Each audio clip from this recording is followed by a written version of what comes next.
match au sommet en 3e provinciale B avec Givry, 3e du général, qui recevait le leader Kévi B. Duel entre les deux meilleures attaques de la série et c'est Christophe Morel et Joël Basset qui ont suivi cette rencontre. Séduisant depuis le début de la saison, les aviateurs et les sucriers se retrouvent pour un derby 100% kévisien. Logés dans la même commune, ces deux équipes se distinguent par des profils diamétralement opposés.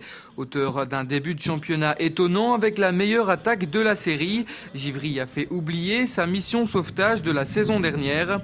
Quant aux sucriers, leur statut d'ogre de P3 continue d'inquiéter leurs adversaires. Et pour ce déplacement à Givry, Rombaud et Campagna ont quitté l'effectif de promotion pour renforcer les rangs de la P3. Une configuration similaire aux autres semaines, avec des joueurs différents à chaque rencontre. Une stratégie décidée par le club et acceptée par les principaux intéressés. Il faut respecter aussi les joueurs du noyau B qui s'entraînent toute une semaine et qu'il faut parfois mettre sur le côté du week-end. C'est pas toujours évident. Voilà, maintenant, aujourd'hui, on était deux. Je pense qu'on essaye d'apporter un plus à cette équipe avec un peu notre expérience. Donc moi, aujourd'hui, je suis arrivé comme si j'allais jouer avec Léa. Et voilà, la prestation après, elle suit. Et je suis vraiment très, très heureux d'avoir joué aujourd'hui avec l'équipe B. Dans ce contexte, les aviateurs n'ont rien à perdre et plutôt tout à gagner. Durant les 10 premières minutes, les spectateurs présents n'ont pas d'occasion franche à se mettre sous la dent, mais assistent déjà à de gros duels. La première frappe dangereuse intervient au quart d'heure de jeu avec une tentative non cadrée de Rombaud. Brasseur réplique 3 minutes plus tard, mais le ballon s'envole loin du but de Mouchet. Les deux équipes ont beaucoup de mal à se procurer des occasions et les frappes sont peu nombreuses. Du coup, Givry s'en remet aux phases arrêtées avec un très beau coup franc de Brasseur, mais le portier kévisien est sur ses gardes. Les protégés de Benoît Brasseur poussent et font preuve d'une belle envie. À la demi-heure de jeu, Valenti centre calmement, direction de Wauquiez. L'attaquant tente la volée, mais Mouchet sort un incroyable arrêt réflexe. Le ballon atterrit sur la tête d'Equeta, mais cette fois-ci, c'est la barre transversale qui vient sauver les hommes de Jonathan Henry. Les aviateurs font preuve d'une grosse solidarité en défense, mais dans le dernier quart d'heure, Kévi enclenche la deuxième vitesse. À 5 minutes de la pause, le ballon transperce tout le milieu de terrain. Oiwa part au but et il faut une très bonne sortie de masse pour éviter l'ouverture du score. Givry a également l'occasion d'ouvrir la marque sur un coup franc de Dupont, mais Mouchet sur la trajectoire.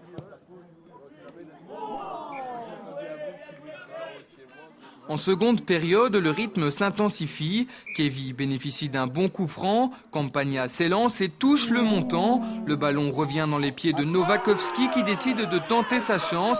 Un choix payant puisque le joueur ouvre enfin la marque pour les siens, 0-1. Avec ce coup sur la tête, Givry tente tout de même de réagir. À l'heure de jeu, Camizouli réceptionne un centre de la tête, mais sa tentative passe au-dessus. Le joueur se met en évidence 5 minutes plus tard, mais il semble surpris de recevoir le ballon et loupe l'égalisation. Énervé par l'arbitrage, Benoît Brasseur hausse le ton et se fait mettre dehors par l'homme en noir. À 10 minutes de la fin, l'arbitre siffle un coup franc indirect pour un jeu dangereux. Et après une scène gag dans le but de Mouchet, Brasseur se trompe de sport et réalise une frappe digne des plus grands joueurs de rugby. À la 90e minute, Givry va encore une fois manquer de réalisme avec un tir de Wauquiez sur la barre transversale. Sur le corner qui suit, Wauquiez met sa tête, mais sa tentative n'inquiète pas Mouchet. On en restera finalement là. Kévi garde la tête de la série et inflige à Givry sa deuxième défaite de la saison. Ouais, Kévi décidément très très fort dans cette série. Tout de suite les réactions d'après-match. Je pense de toute façon qu'on a de la qualité chez nous, hein. Ça c'est indéniable. Maintenant, bon, c'est sûr que la première tranche, on est avec 19 points. Voilà quoi, c'est une belle première tranche. Maintenant, on a encore un match à jouer, il faut espérer pouvoir le gagner. Maintenant, si on peut terminer même avec 19 points la première tranche, je crois que c'est une belle première tranche. Si on refait ça 3 fois, on atteindra l'objectif final qui est le top 5. Maintenant, continuons, remettons-nous en question. Bon, aujourd'hui, on va digérer la déception de cette défaite. Et puis on va essayer de refaire quelque chose d'autre la semaine prochaine, de repartir vers l'avant, quoi. C'était déjà une très très belle équipe de Givry. Donc pour nous, on est promu, on aborde ça match par match. Bon, on a pris les 3 points, c'est plus que positif. La pièce aurait pu tomber dans un camp comme dans l'autre, ils ont quand même fait 2 lattes. On a eu des occasions aussi, mais bon, par chance, elle est tombée dans notre camp cette fois-ci.